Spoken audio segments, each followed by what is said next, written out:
بسم اللہ الرحمن الرحیم۔ السلام علیکم۔ آپ دیکھ رہے ہیں D D P Analytica.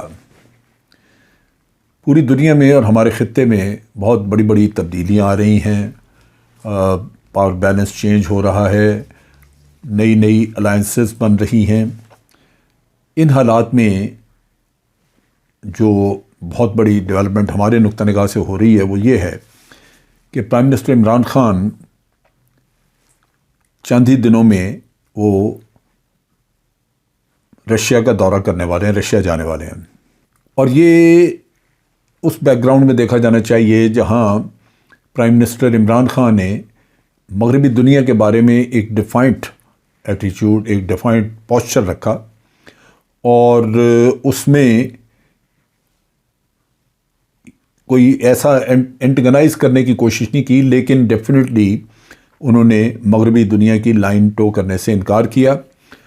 China کا ایک انتہائی کامیاب دورہ کیا جو کہ نیچرلی مغربی دنیا کی آنکھ میں کھٹکتا ہوگا، اور اب رشیا کا دورہ ہو رہا ہے اس وقت پہ جب کہ مغربی دنیا کی اور رشیا کی ایک بڑی سیریس قسم کی کنفرنٹیشن ہوئی پڑی ہے، گو کہ یوکرین کے معاملے میں ہے، لیکن بہر صورت مغربی دنیا میں خاص طور پہ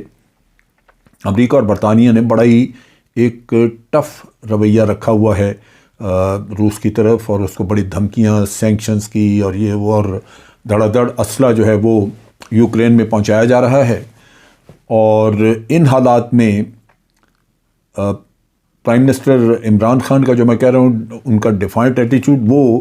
نظر آتا ہے جب چائنا کی ونٹر اولمپکس میں پرائم منسٹر گئے اور مغربی دنیا نے اس کا بائیکاٹ کیا ہوا تھا، اور اس میں کئی ملک جو تھے وہ شامل تھے بائیکاٹ میں، اور کچھ امریکہ کے اپنے اتحادی شامل نہیں تھے۔ بہرحال ان حالات میں جب کہ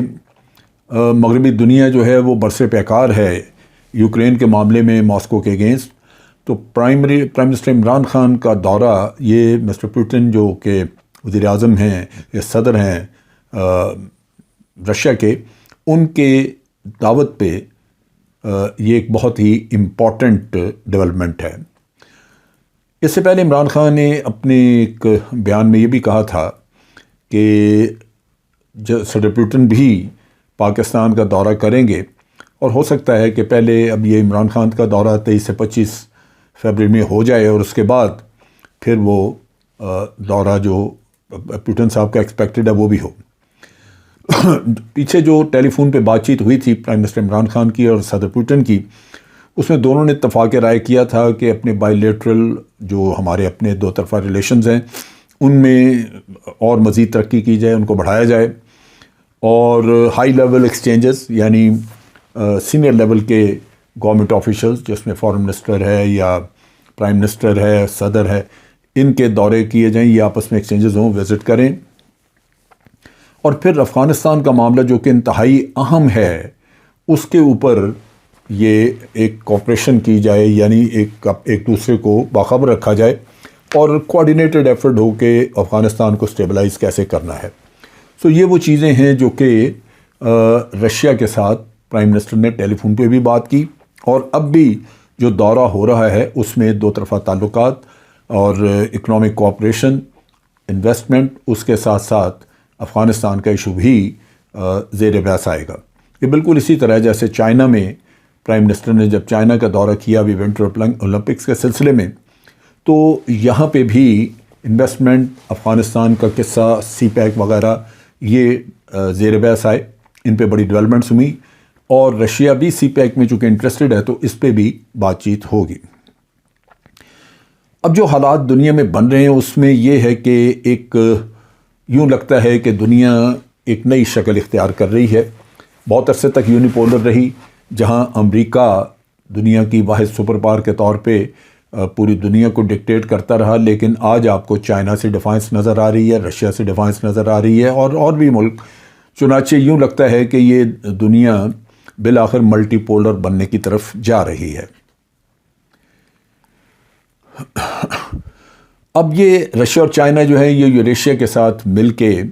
تو ایک لگتا ہے کہ اپنی ایک علیحدہ ری الائنمنٹ کر رہے ہیں،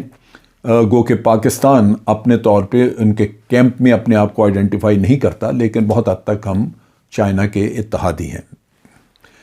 اس میں اگر آپ دیکھیں تو مڈل ایسٹ کے جو ملک ہیں ان میں بھی قطر، UAE، ایجپٹ اور اسی طرح چند ایک اور ملک، یہ انہوں نے بھی، جو کہ عموماً مغربی دنیا کے اتحادی سمجھے جاتے ہیں، امریکہ کے اتحادی سمجھے جاتے ہیں، یہ انہوں نے بھی امریکہ کو ڈیفائی کیا اور یہ ونٹر اولمپکس اٹینڈ کرنے کے لیے گئے۔ اب یہاں پہ بھارت نے ونٹر اولمپکس اٹینڈ نہیں کی، لیکن دوسری طرف جو بھارت چیز کر رہا ہے وہ یہ ہے کہ رشیا کے ایسا معاملے میں، یوکرین کے معاملے میں جب یونائٹڈ نیشن سیکورٹی کونسل میں یہ معاملہ آیا تو ادھر بھارت نے ووٹ نہیں دیا، یہ ایبسنٹ ہو گئے وہاں سے۔ اب یہ جو چیز ہے امریکہ کو سپورٹ نہ کرنا، وہ امریکہ کس نظر سے دیکھتا ہے؟ گو کہ دیکھنے میں تو یہ روس کو بھی سپورٹ نہیں کیا، بھارت ایک طرح سے نیوٹرل ہو گیا، لیکن اس کے باوجود یہ امریکہ نے اس کو ایک غلط قدم کے طور پہ دیکھا ہوگا، کیونکہ امریکہ سمجھتا ہے کہ بھارت اس کا اتحادی ہے۔ اب یہاں پہ امریکہ کے ساتھ کئی irritants ہیں۔ S-400 بھارت نے خریدا، امریکہ کوشش کرتا رہا کہ بھارت نہ لے رشیا سے یہ ویپن سسٹم، اور رشیا کے ساتھ ابھی اور بھی سودے کر رہا ہے بھارت۔ تو امریکہ اس معاملے میں ابھی یہ کہتا ہے کہ ہم بھارت سے ڈسکس کر رہے ہیں،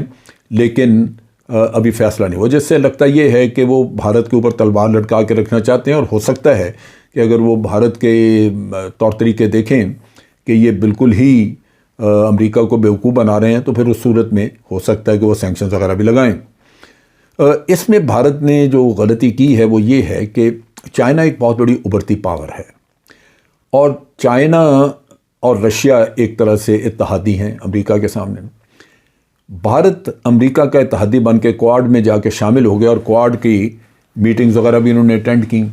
دوسری طرف چائنا کے ساتھ انہوں نے اپنا لینڈ ڈسپیوٹ جو ہے، باؤنڈری ڈسپیوٹ، وہ بارڈر ڈسپیوٹ انہوں نے ریزالو نہیں کیا۔ نتیجہ یہ کہ چائنا نے کچھ علاقے پہ قبضہ کر لیا۔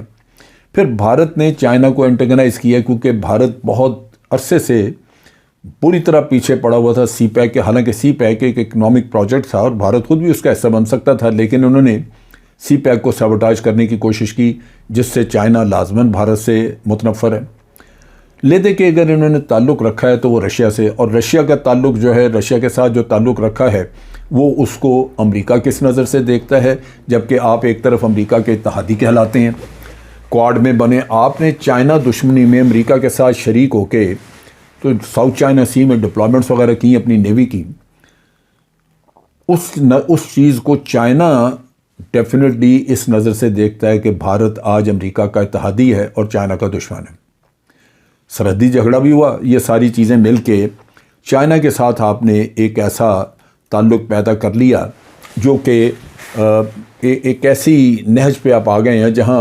بظاہر آپ ایک دوسرے کے مخالف کھڑے نظر آتے ہیں۔ آپ نے سہارا لینے کی کوشش کی امریکہ کا چائنا کے اگینسٹ،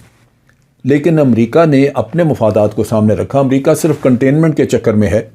وہ بھارت کو اسلحہ تو بیچ سکتا ہے لیکن یہ نہیں کرے گا کہ بھارت اور چائنا کی کوئی جنگ ہے تو وہ اس میں آ کے کود پڑے۔ لہٰذا امریکہ اپنے مفادات کے لیے بھارت کو استعمال کرنا چاہتا ہے۔ یہاں پہ چائنا کے ساتھ کشتیاں جلانے کے بعد بھارت نے رشیا کو پکڑا ہوا ہے، اور رشیا بھی چونکہ دیکھ رہا ہے کہ امریکہ کے ساتھ رشیا کی اس وقت بہت بڑی ایک کنفرنٹیشن ہے، اور بھارت ایک لحاظ سے امریکہ کا اتحادی بھی ہے کوآڈ میں، گو کہ چائنا کے اگینسٹ ہے لیکن بھارصورت اتحادی ہے اس کا، تو رشیا سوچتا ہے کہ وہ کیوں نہ دنیا میں باقی اپنی آپشنز ہیں، وہ صرف بھارت کے ہتھے کیوں چڑھا رہے، سو وہ پاکستان کے ساتھ بھی اپنے تعلقات بڑھانا چاہتا ہے۔ اس ساری صورتحال میں پاکستان ایک گینر ہے۔ پاکستان نے امریکہ کو یہ میسج دیا کہ ہماری جو دوستی چائنا کے ساتھ یا کسی اور کے ساتھ ہے وہ کسی کے خلاف نہیں، ہمیں سی پیک کی ضرورت ہے، ہم سی پیک کے نقطہ سے تعاون کر رہے ہیں، اور آپ بھی اگر سی پیک کا حصہ بننا چاہتے ہیں یا مغربی دنیا سے کوئی بھی بننا چاہتا ہے تو وہ سی پیک کا حصہ بنے، اور ہمیں کوئی اعتراض نہیں۔ اور یہ وہ ایک میسج ہے جس کی وجہ سے آپ نے دیکھا کہ پچھلے دنوں جب راہل گاندھی نے ایک بیان دیا جس میں انہوں نے کہا جی کہ پاکستان تو چائنا کی گود میں چلا گیا ہے، تو امریکہ کو کہنا پڑا کہ ہم نے کسی پہ مجبوری نہیں ڈالی کہ وہ اپنے آپ کو آئیڈینٹیفائی کرے چائنا کے ساتھ یا ہمارے ساتھ، ہمیں اتنا پتہ ہے کہ پاکستان آج بھی ہمارا اسٹریٹجک پارٹنر ہے۔ یہ ٹھیک ہے کہ پاکستان پہ مہربانیاں نہ ہوں، پاکستان کو اسلحہ نہ ملے، پاکستان کو امداد نہ ملے، پاکستان کے ساتھ IMF میں مسئلے رہیں, FATF میں مسئلے رہیں, لیکن پاکستان ڈیفینیٹلی امریکہ کے ساتھ ایک ورکنگ ریلیشن شپ لے کے چل رہا ہے. یہاں پہ آ کے بھارت پھنس گیا ہے. بھارت کے لیے کافی ساری مشکلات ہو گئیں. چائنا کے ساتھ جتنے بھی انہوں نے بات چیت کے راؤنڈ کیے 14 راؤنڈ, وہ 14واں راؤنڈ بھی ناکام ہوا اور جو سرحدی تنازع ہے وہ حل نہیں ہو سکا. دونوں کی افواج ایک دوسرے کے سامنے ہیں. ہماچل پردیش میں اس نے چائنا نے آ کے تو اپنی ایک انکلیو بھی وہاں پہ بنا لی ہے. اس کا مطلب ہے کہ اس کا ایک پاؤں ہماچل پردیش میں ہے ہی, گلوان ویلی میں وہ پہلے بیٹھے ہوئے ہیں. سو بھارت طاقت کے ذریعے ان کو نہیں نکال سکا, اور غالباً اس میں بھارت ڈرتا ہے کہ طاقت کے ذریعے نکالنے میں وہ مزید علاقے نہ کھو بیٹھے. چائنا کے ساتھ کنفرنٹیشن ڈینجرس ثابت ہو سکتی ہے. پاکستان کے ساتھ تو بات کرتے ہوئے ان کے چیف آف آرمی اسٹاف بار بار وہ کبھی کہہ دیتے ہیں جی ہم نے پوزیشن آف اسٹرینتھ سے بات کی. شرم نہیں آتی ان لوگوں کو. بھائی بات یہ ہے کہ پاکستان آبادی اور وسائل کے لحاظ سے آپ سے 5واں حصہ بھی نہیں ہے, اور ایک ملک جو آپ کے برابر کی آبادی اور ریسورسز میں بھی کسی حد تک برابر وہ ہے چائنا. ادھر آ کے تو آپ کی ساری کہانی ختم ہو جاتی ہے. وہاں مذاکرات اس کی تصویر پھیرتے رہتے ہیں. تو یہ ایک ہے آپ کہہ لیجئے کہ امبیلنس ہے ان لوگوں کے اندر. اب امریکہ لازماً بھارت کو اس وقت موقع دے رہا ہے, لیکن انہوں نے ابھی تک وہ سینکشنز وغیرہ کی تلوار سر سے نہیں ہٹائی. بھارت اس معاملے میں پھنسا اس لیے ہوا ہے کہ اگر وہ S-400 اور اسی طرح مزید لیتا ہے اسلحہ وغیرہ, اور وہ سینکشنز کی لپیٹ میں آ جاتا ہے اسی طرح جس طرح کہ رشیا کو وہ سینکشنز کی دھمکی دے رہے ہیں کہ یوکرین میں آپ گئے تو یہ کریں گے, تو بھارت برباد ہو جائے گا, بالکل تباہ ہو کے رہ جائے گا. وہ رشیا کو کہہ رہے ہیں, رشیا ایک بڑا پاورفل ملک ہے, بہت طاقتور ملک ہے, وسائل بھی ہیں, سب کچھ ہے, سائنس ٹیکنالوجی سب ہے, لیکن یہ ایک حقیقت ہے کہ اگر بھارت پہ وہ سینکشنز لگاتے ہیں تو بھارت برداشت نہیں کر سکے گا. اب کچھ ہی ایک دو مہینے کے اندر کوآڈ میٹنگ ہونے والی ہے. یہ جاپان اس دفعہ ہوسٹ کر رہا ہے, اور جاپان میں یہ میٹنگ ہوگی. لازماً بھارت کو بھی جانا ہوگا, انوائٹ کیا جائے گا. اور میرا اپنا اندازہ ہے کہ جس شدت کے ساتھ بائیڈن رشیا کے پیچھے پڑا ہو, کیونکہ بائیڈن اس وقت اپنی پوزیشن اسٹیبلش کر رہا ہے دوبارہ. وہ جو افغانستان سے ذلت اٹھانی پڑی اس کی وجہ سے آج اس کے لیے کمپلشن ہے کہ کم از کم وہ رشیا کے سامنے اب اپنی پوزیشن تھیوریٹیکلی پریکٹیکلی تو بہت نہیں, لیکن جو تھوڑے بہت سٹیپس لے کے اپنی اتحادیوں کے ساتھ مل کے تو وہ ایک اسٹرانگ پوزیشن دکھائے. اس میں وہ لازماً انڈیا کو آزمائے گا, اور یہ کوآڈ کے لیے جانا لازماً ایک میسج رشیا اور چائنا کو جائے گا, خاص طور پہ اس وقت پہ جبکہ رشیا اور چائنا نے آپس میں ایک اتحاد کر لیا ہے. ابھی ریسنٹلی مسٹر پیوٹن گئے ہوئے تھے بیجنگ, اور انہوں نے ایک اتحاد کر لیا ہے, اور اس نقطہ نگاہ سے یہ مسئلہ آئے گا. اور چائنا ابھی اس وقت بھارت کے سر پہ ایک بہت بڑا بوجھ ہے, بوجھ کی شکل میں منڈلا رہا ہے. اب جو پیوٹن نے انویٹیشن دی ہے عمران خان کو, اس میں اگر اس کے رزلٹ بھی اچھے آتے ہیں بہت سارا کچھ, تو اس میں بھی ہمیں دیکھنا ہوگا کہ امریکہ کا اس پہ رویہ کیا ہے. لیکن ڈیفینیٹلی یہ کوئی ایسی چیز نہیں ہوگی کہ ہم کوآڈ کا حصہ تھے تو ادھر ہم نے آ کے کوآڈ کو بیک سٹیبنگ کی ہے کہ ہم رشیا کے ساتھ جا ملے ہیں, یا ہم امریکن الائنس کا حصہ ہیں. امریکہ کہتا ہے اسٹریٹجک پارٹنر ہم ہیں, لیکن پریکٹیکلی اس وقت کسی بھی ایسے ایونٹ میں ہم ان کے حصے دار نہیں ہیں. سو نیچرلی ہماری پوزیشن کچھ تھوڑی مختلف ہے, لیکن یہ Catch-22 سچویشن میں بھارت آ کے پھنس گیا. یہاں پہ بھارت نے گو کہ اسی طرح مڈل ایسٹ میں ایران وغیرہ کے ساتھ تعلق رکھے ہوئے, لیکن دوسری طرف آپ دیکھیے تو گلف میں بھارت نے UAE کے ساتھ مل کے, اسرائیل کے ساتھ مل کے, امریکہ, UAE, اسرائیل اور بھارت یہ وہاں پہ نیول ایکسرسائزز کر رہے ہیں. اس کا مطلب یہ ہے کہ انہوں نے گوادر کے اگینسٹ ایک کوآڈ بنائی ہو, لیکن اس کا امپیکٹ ایران پہ بھی آئے گا. سو اگر یہ کام بھی یہ کرتے ہیں کہ انڈین اوشن میں یہ ایک اپنے کوآڈ کی شکل میں موجودگی دکھاتے ہیں, جس سے یہ ایران کو بھی کور کریں اور چائنا کو بھی یہ کنٹین کرنے کی کوشش کریں گوادر سے، تو چائنا کے ساتھ بھی مزید تعلقات بگڑیں گے، اور ایران بھی اس کو کس نظر سے دیکھتا ہے وہ بھی آپ نے دیکھنا ہوگا۔ لگتا یہی ہے کہ ایران بھی اس میں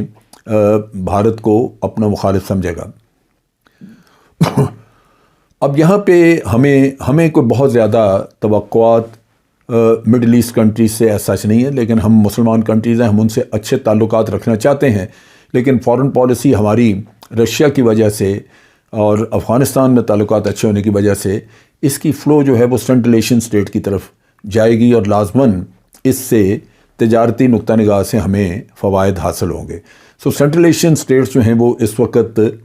کافی ساری اس میں دلچسپی لے رہی ہیں، اور آپ نے دیکھا کہ ازبکستان کے صدر کے ساتھ بھی پرائم منسٹر کی بڑی فروٹفل میٹنگ ہوئی چائنا میں، اور آئندہ بھی میٹنگ وغیرہ ہوں گی۔ اس سے پہلے بھی پرائم منسٹر جو ہیں وہ سینٹرل ایشین اسٹیٹس کا، آذربائیجان وغیرہ مختلف اسٹیٹس کا دورہ کر کے آ چکے ہیں۔ اب افغانستان میں بھی بھارت کو جھٹکا لگا، وہاں سے امریکہ کا اتحادی ہونے کی وجہ سے بھارت بھی 20 سال تو فائدہ اٹھاتا رہا اس اتحاد کا، اور پھر بالآخر سبکی بھی وہاں سے نکلنا پڑا۔ تو مودی کی جو فارن پالیسی ہے اس وقت وہ افغانستان کے نقطہ نگاہ سے دیکھ لیں، چائنا کے نقطہ نگاہ سے دیکھ لیں، امریکہ، رشیا، اس میں سکسیس کے بڑے تھوڑے سے نکات ہیں، ورنہ وہ اس وقت مسائل اور مصیبتوں کا شکار ہے۔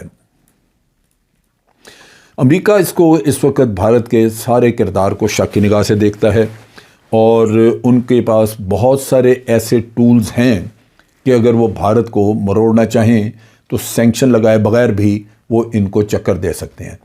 اس میں بھارت کا ان کو پتہ ہے کہ پاکستان میں ٹیرر فنڈنگ کرتا ہے، ٹیرر فنڈنگ کا کیس کھول سکتے ہیں۔ ناگالینڈ میں انہوں نے کرسچینز کے ساتھ بہت زیادتی وہاں پہ کی، اور ویسے بھی بھارت میں جس طرح کا اقلیتوں کے خلاف ابھی چل رہا ہے سلسلہ، بہت دشمنی اور بڑا اقلیتوں کو مذہبی انتہا پسندی کا ہے، یہ سارے چیپٹرز کھل سکتے ہیں اگر امریکہ چاہے۔ پھر اسی طرح اگر امریکہ چاہے تو کشمیر کے اندر جتنی ہیومن رائٹس وائلیشنز ہیں وہ بھی چیپٹر کھولا جا سکتا ہے بھارت کو مروڑنے کے لیے، بھارت کو چکر دینے کے لیے۔ آنے والے دنوں میں یہ دیکھنا ہوگا کہ بھارت کس حد تک امریکہ کی تابعداری کرتا ہے، اور یوکرین کے معاملے میں امریکہ کا ساتھ دیتا ہے یا نہیں دیتا، چائنا کے معاملے میں کس حد تک بھارت کوآڈ میں شریک ہوتا ہے۔ یہ ابھی اپریل میں غالباً میٹنگ ہوگی تو پتہ لگ جائے گا۔ ان حالات میں بھارت کے لیے فارن پالیسی آپشنز جو ہیں وہ خاصی تکلیف دہ ہوں گی، جو کہ اس کے لیے مسائل پیدا کر سکتے ہیں۔ اس میں زیادہ مسئلہ یہی ہوگا کہ بھارت کو ہو سکتا ہے ایک سائیڈ چوز کرنی پڑے، چائنا رشیا یا امریکہ برطانیہ۔ اسی معاملے میں یہ سائیڈ چوز کرنے کا جو مسئلہ ہے، اسی میں ساری گیم اور ساری بات حل ہو جائے گی۔ اگر ایک دفعہ آپ نے کوشش کی کہ آپ دونوں کشتیوں میں پاؤں رکھ کے چلیں تو وہ اس دفعہ معاملہ چلتا نظر نہیں آتا، کیونکہ اس کے فزیکل ہرڈلز ہیں، اس میں آپ کے لیے مسائل ہیں۔ لہٰذا آپ دیکھیں گے کہ یہ آئندہ دنوں میں بھارت کے اوپر بڑا شدید پریشر آئے گا۔ جہاں تک وائٹ ہاؤس کا تعلق ہے، انہوں نے بڑا واضح کہا کہ ہم نے ابھی تک S-400 والا معاملہ چھوڑا نہیں، اس پہ توجہ ہے اور اس کے اوپر بات چیت ہوگی۔ نتیجہ یہ کہ وہ تلوار بھی لٹکی ہوئی ہے۔ ان سارے حالات میں میرے اپنے نقطہ نگاہ سے پاکستان کی فارن پالیسی آپشنز اس وقت بہتر ہیں اور نسبتاً کھلی ہیں ایز کمپیئر ٹو بھارت، جہاں پہ ابھی فارن پالیسی کی بہت بڑی مشکلات آنے والی ہیں۔ آج کے لیے اتنا ہی۔ افواج پاکستان زندہ باد، پاکستان پائندہ باد۔